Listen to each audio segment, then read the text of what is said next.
Yo, what's going on, everybody? So this video is taking place a couple days after that car meet we went to. I've been wanting to do this for a little bit. You have to excuse me, I'm a mess because I've been doing yard work and power washing. But the Integra here likes to heat soak a bit. And the reason for that is because I have a Volkswagen Scirocco radiator. Now, the guys who are like super into engine bays and making everything look good know all about these radiators. They are to tuck up everything so you can't see the radiator unless you're looking for it. Now, I did this because with the turbo setup I have, the radiator hits, and I didn't want to do a full side it's like EK style radiator because of everything that's going on over here. So, Volkswagen Scirocco. With that being said, this car heat soaks and it doesn't overheat. The temps typically stay below. If I'm just cruising on it, the temps will stay anywhere from like 180 to 200, somewhere in there, depending on the day. But when I start to beat on it, obviously that's more heat. I got the turbo and the manifold right here, and then the downpipe right here, which runs relatively close to the radiator. It does have a heat wrap on it, but I didn't do the best job of it. And on top of that, I just feel like this car could benefit from direct airflow to the radiator. So look down in here. Obviously, I have my intercooler set up right there, which does block the radiator. But with that being said, the only part of the radiator that actually gets air is just the lower part of it. So, I mean, once we get up to about here, and if you look deep in there, you can see the radiator. There's the fan. I'm running a pusher fan. That's about all the air it's getting, and that's after it goes through the intercooler. So, with that being said, got myself some carbon steel hose saws. And what we're going to do here is, I think should I do it on the driver or the passenger side? I'm not sure, but we're going to run some hole cutouts through here directly to the radiator. So here's radiator right here, and if you look, you can't see anything. If I can get down a little bit, this gap right here is just directly, like, there's the bumper right there. I believe that this car would benefit greatly from having that. It's not really an issue whenever it's cooler outside, like 70 degrees and below, but 80s and 90s, it's an issue. So with that being said, what I'm gonna do here is I got my tape. I need to find a marker. I'm gonna tape it off. I'm gonna try to space them out all evenly and go ahead to get cut, and I'll get you guys set up. This video is going to be relatively simple because I don't have a lot going on today regarding the car. I've been doing a lot of garage cleanup and work around the house, chopping down some bushes and whatnot, and then parting out the red Integra here. So yeah, we'll do this. I'll hook up Data if I can charge my laptop, and see if we can monitor the temps while we're just cruising around, maybe do a couple pulls just to see how it does. So yeah, that's what we'll get doing. Almost forgot to mention, shout out to, I think I gained like 3 or 4 followers. Obviously, with this being an incredibly small channel, I think I have like 34 subscribers or something like that. That's actually pretty cool that 30 of you guys are actually like, yeah, sure. I mean, some of you guys are obviously my friends and you know about my channel, but to the strangers out there, I appreciate you, man. Like I said, I'm not doing this for money. I'm doing this just to enjoy the car and have everything film. That way I can personally go back and look through it and see the things that I've done and how far the car has come, because you only get so much from pictures. So yeah, I'm gonna go ahead and get you guys set up, and I'll probably just time lapse it. Actually, I'll run you guys through this one. Why not? Alright, so this kit comes with various sizes of hole saw blades. Obviously, I'm not going to run anything massive, but I'm stuck in between these two here. So this one is, was it 2.5 inches? Okay. And this one here is 2, what's that say? 2 1/4? 2 1/8. Okay. 2 1/4 or 2 1/8. I want to run, I'll probably do the 2 1/8 because I want to run 3 across the top and then offset them, and then 3 down here and then another 3 down here. So yeah, that's what I'll do. Actually, yeah, we'll go with the 2 1/8. I'm gonna clean this up real quick. Not that it matters because I'm about to be drilling into it, but just for the sake of the blade, I guess, clean it up a little bit and get it ready. All right, so I got it all cleaned up, as you can see. Purple power actually did really good. So what I'm gonna do here is I got my masking tape, and I'm going to use this, and I don't think this is actually a necessary step, but I'm doing it anyway. I'm going to use it over the paint. So I'll probably start about right here. And then what we'll do is we'll take the hole saw and the Sharpie and trace out the outline of the hole saw. I've also got to figure out my spacing here. So I think what I'm going to do is probably about ½ an inch in between each hole, something like that. Maybe a little less. Yeah, I feel like that'll look good. So if we can get 3 here, 3 here, and 3 here, I think that'll be pretty adequate. And it looks like I should be able to do it. Yeah, nice, nice. Okay, so instead of using the bladed side of the hole saw to trace it out, I'm going to use the flat side here. Start out, just go around. Ah, no. Damn it. Oh well. And then this is just rough. It's not going to be perfect by any means. I also have horrible penmanship, so yeah, the hole's not even perfect, but let's see here. Is that how far I want to go? About ½ an inch, yeah. So yeah, this is the process I'm gonna do. I am gonna time lapse this part because I don't see a purpose in you guys watching me draw a bunch of circles. So yeah, that's what we're doing. All right, so as you can see, I only did 6, well, not even full circles here.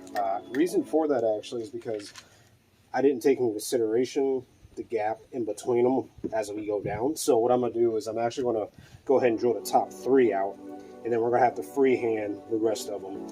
So, got the bit on. Try to center this up as much as possible here. And we're gonna go slow, very slow.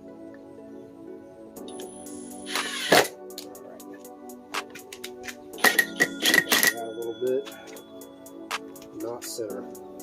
Luckily, a lot of, this portion of the barn is gonna come out, so it's fine. How are we looking? Looking good. Okay, let's do it.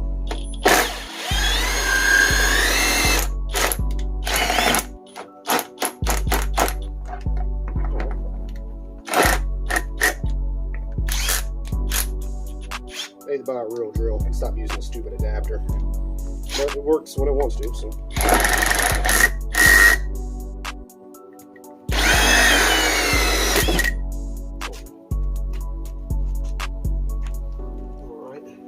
Right there. Nice. Obviously, I'm gonna have to get a file for the rest of this and clean it up some, but not too. As you can tell, I don't really care too much about this bumper as it's already pretty messed up. So.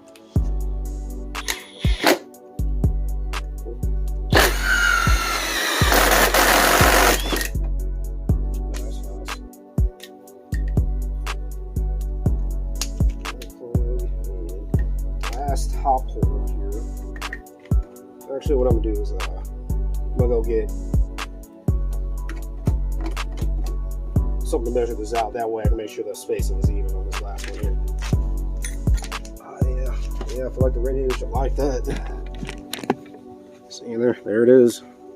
I said it looked a lot better once we clean up the extra material here, but I'm not mad at it. Like I said, it's all functional, so we're doing it for a good cause, not because it looks cool. So yeah, we'll continue doing it.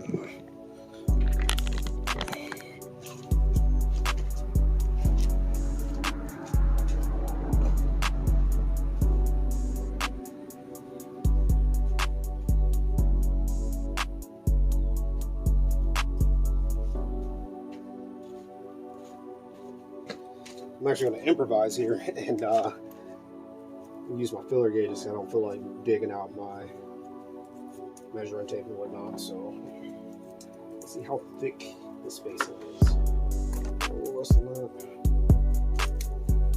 Precision measuring here. Cool. So around the other side of that. Okay. Cool. That'll work. Sweet.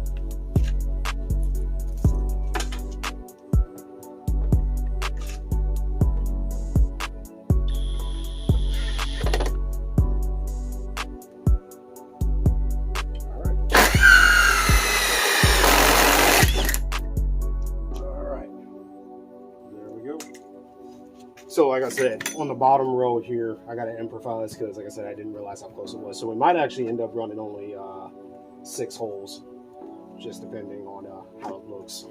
Because if I have to go any much lower on the bumper, then I'm going to end up hitting the actual bumper support, which is still back here. I know a lot of guys delete that, but I prefer it to be there just in case. So the spacing is actually not good at all. This one's a little wider than this one.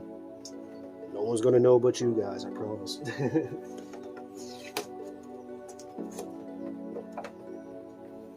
All else fails though, if I'm not happy with this, I'll just get a new bumper. I'm not like a OEM snob, so as long as the aftermarket one actually bolts up, I don't mind. But like I said, this is for function, not really for form. Come down. I think this spacing should be good. Yeah, I think we're only going to run 6. I don't think I'm going to do the full 9.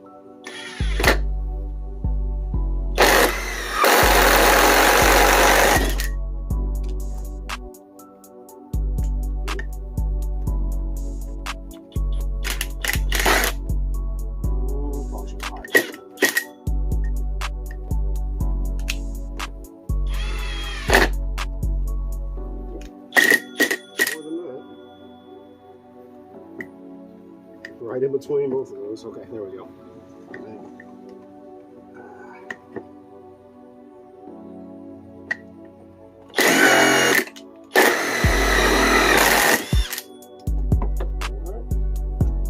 I'll take that.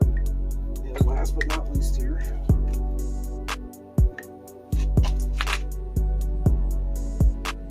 some would call this redneck ram air, much like the intake for the turbo. So,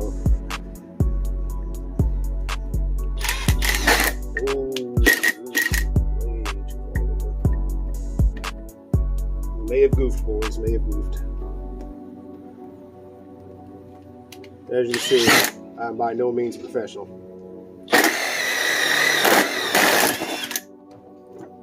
Would I recommend doing this? No, I mean, you do what you want with your own car.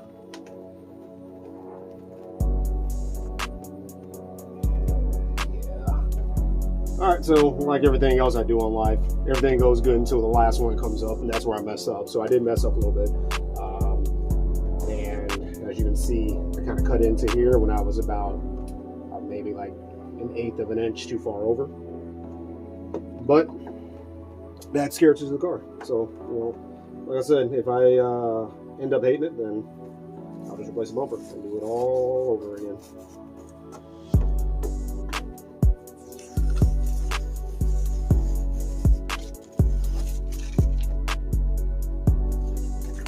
Hopefully these brings down the temps. That's all I want.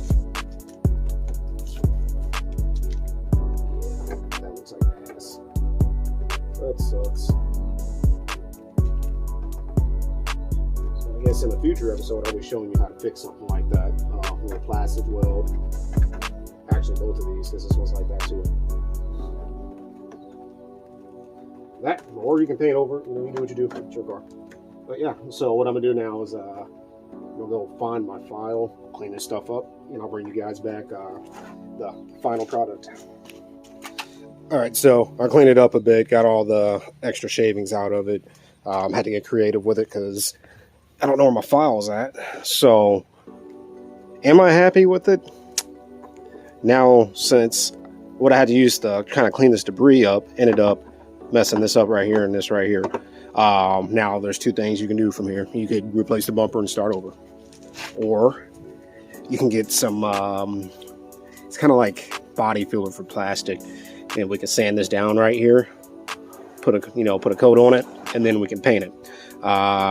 And for the sake of not messing up any more bumpers, I think I'm gonna leave this, because once it's painted I think it'll look fine. And also I could spend the 250 bucks for a remanufactured bumper, or spend a god-awful amount of money for an OEM bumper just to fix this, which isn't really worth it to me in the long run, because this is functional. So yeah, what I'm gonna do here now is I'm gonna go ahead and let the car warm up, and we'll take it out and we'll see how it does. So typically when I'm cruising, today's about 80, 83 out.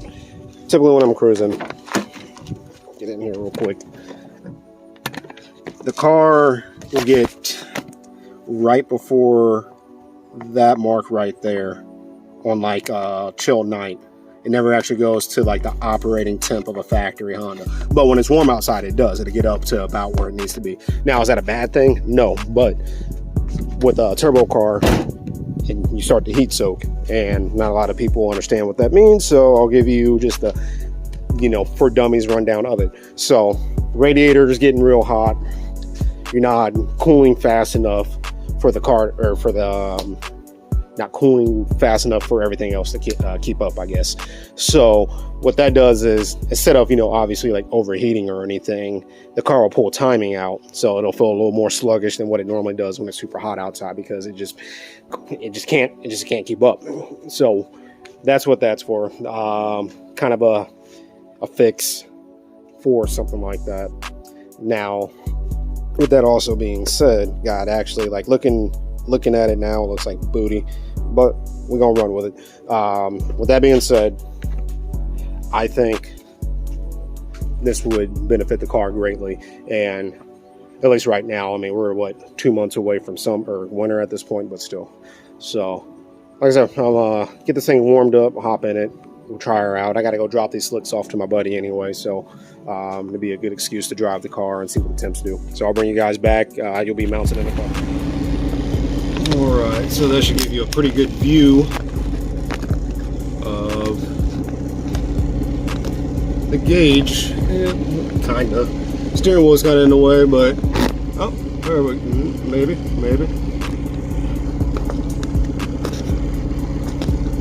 What I would do for a better camera holder, I'll tell you what. Alright, there we go. Alright, so you guys are kind of leaning down. The temp gauge is right here. I'm not really sure if you can see it all that well through the video, but let's see what she does. Like I said, I gotta run these slicks back over to my buddy, and I'm just curious on how it performs with it being relatively warm today.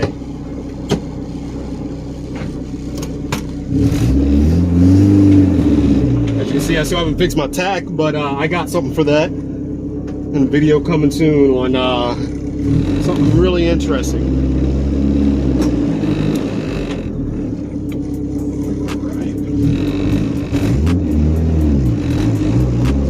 Car's still a little cold right now. If you're not familiar with the 85 cars, when they're in the process of warming up, they really don't like to do much.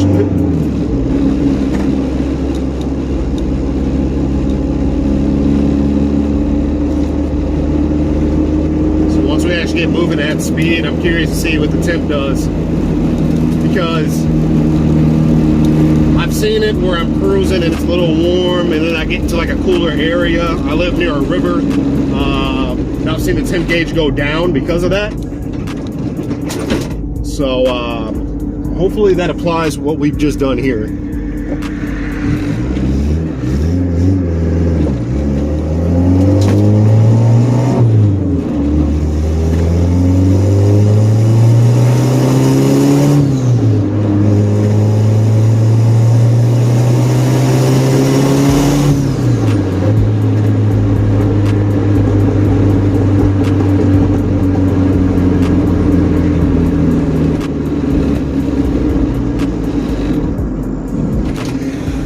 Should have let it warm up to full operating temperature before taking off to see if the gauge moved, but we're committed now, so.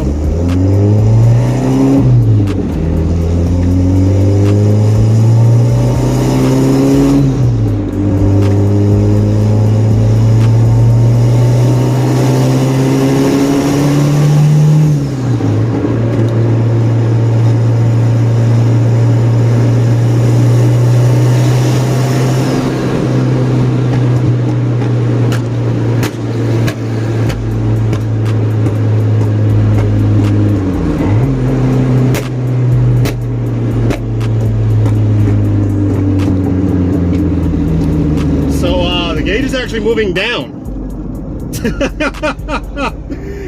Oh man, that's interesting. How just that much more airflow can have such a drastic effect.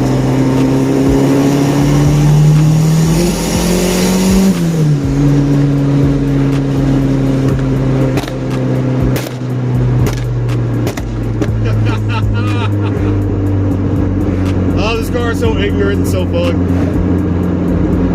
In case you guys didn't know, I named the car Uncle Ruckus because of those two things. It's ignorant as hell, but it's fun. Well, Uncle Ruckus is fun neat, but man.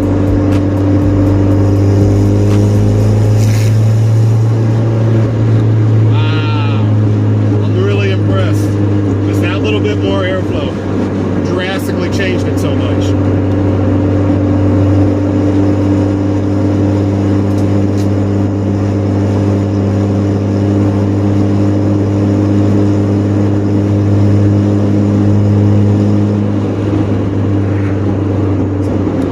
What we've seen so far, would I recommend doing this? Well, if need be, yeah, 100%. You got a car that heat soaks really bad? Yeah, because it's only going to benefit you. Now, obviously, do it cleaner than what I did. You know, don't freehand it. Maybe measure everything out, get your gaps in order. But outside of that, yeah, I definitely would recommend. So, also to put it in perspective here, this car is running distilled water, which is the water that you would use for, you know, making formula for babies, and water wetter. Now, water wetter automatically is cooler than coolant anyway. So it benefits me quite a bit, because I guarantee had I actually been running just coolant in this car, I would have had overheating issues, no problem with the radiator setup. But with the water and water wetter, and now having this these holes drilled out, I think we're in business. So I'm gonna drop these slicks off, and I'll probably bring you guys back. I'm gonna do a pull, like a strong pull. I'm still on the slicks, so maybe we can get a good launch on the street. My anti-lag isn't working right now, but we can play with it. Why not? All right, so I just dropped off the slicks and let it sit here for a few minutes, and we're right at about operating temperature, which is, like I said, this isn't bad by any means. I'm just trying to prevent this from happening when I'm doing pulls. So that's cool. And I'll bring you guys back once I get moving. That way you can see the difference in between where the temp's sitting at now and what it's looking like when we're moving at normal speeds. All right, so we've been cruising at speed for a little bit, and it's dropped down a little, not much, but it has. Like I said, I'll take it regardless. I'm happy with it. So next, I'm gonna bring you guys, get you guys mounted up, and we'll just do a little pull for fun. Why not?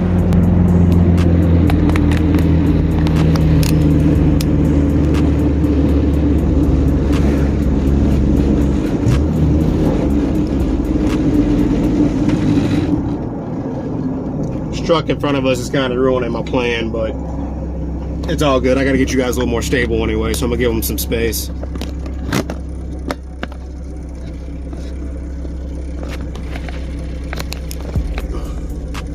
All right, I think we're Gucci.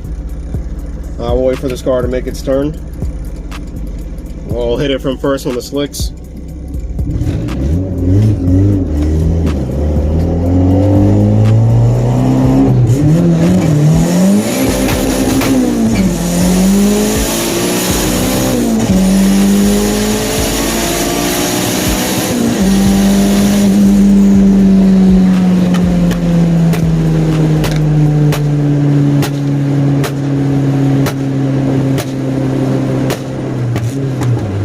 Take it. Pull felt good. The thing grabs so hard in second and just goes, man. We can't use the speedo for reference because since I have the slicks on, it's off by quite a bit. But put it this way: last time I ran it at the track, my track speed was 114, but when I look down passing the light, I only see 100. So, yeah, like I said, I'll take it. And the temps are still staying low. You cannot beat this. Hell yeah. Me and my tuner both agree that this thing loves to eat wide bands. This will be the third sensor that goes in this car, and it just eats them up for whatever reason. Also, after that last pull I did, here, let me turn the car off. Do the outro real quick. After that last pull I did, I've been having some minor noises. Started off as throwout bearing, you know, normal, typical. It happens. Now I have a strong whine noise.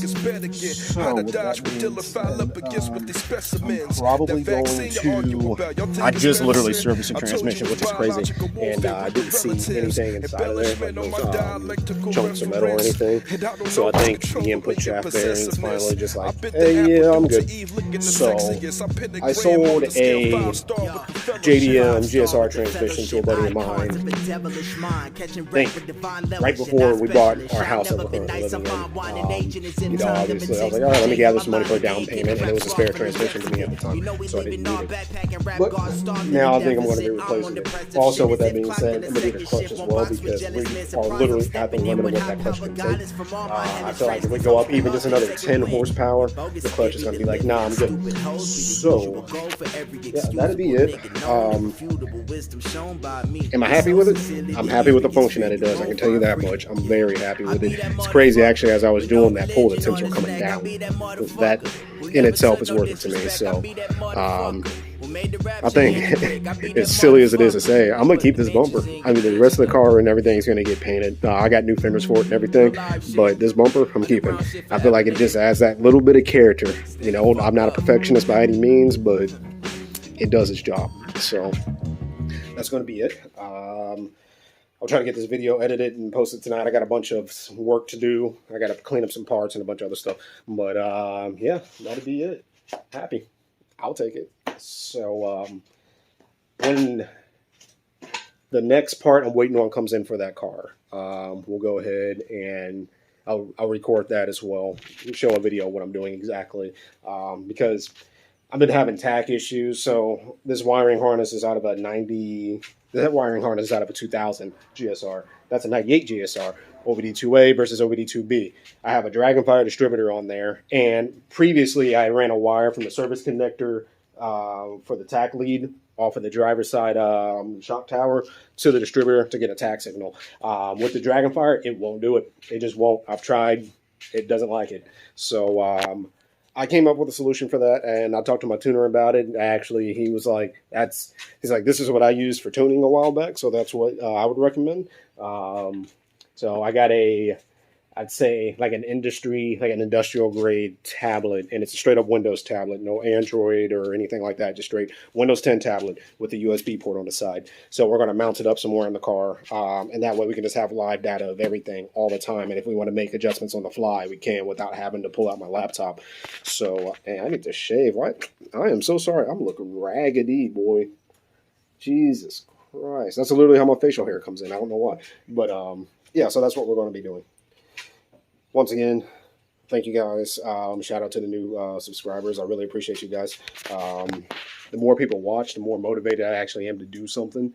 I'm going to give you guys a fair warning, though. I will never be one of those perfectionist YouTubers. You're going to see everything that I mess up along the way with the Integra and even with the S2000, because I'm just not a perfect person. With that being said, more S2000 content is coming. I actually originally had all this like masked off and whatnot because I was going to paint it, but then I was like, no, because I really need to power wash this, so I took everything back off. But I'm gonna get the suspension back up, and after the red car is gone, I'll push this out. You know, we'll give the engine bay the love that it needs. Parts are still coming in. I'm still buying parts. Don't worry, still buying parts. I think I have 3 more things I need to get, and that's flywheel, clutch, and I think, the jumper harness for the ECU for, from F to K series. And then like some little itty bitty stuff like coolant necks and whatnot. But I don't really consider that a part of it. That's just stuff that I would do anyway, regardless if this was going into an S2000 or not. So, yeah, with that being said, I'm done rambling. Peace. I hope you guys enjoy your Sunday.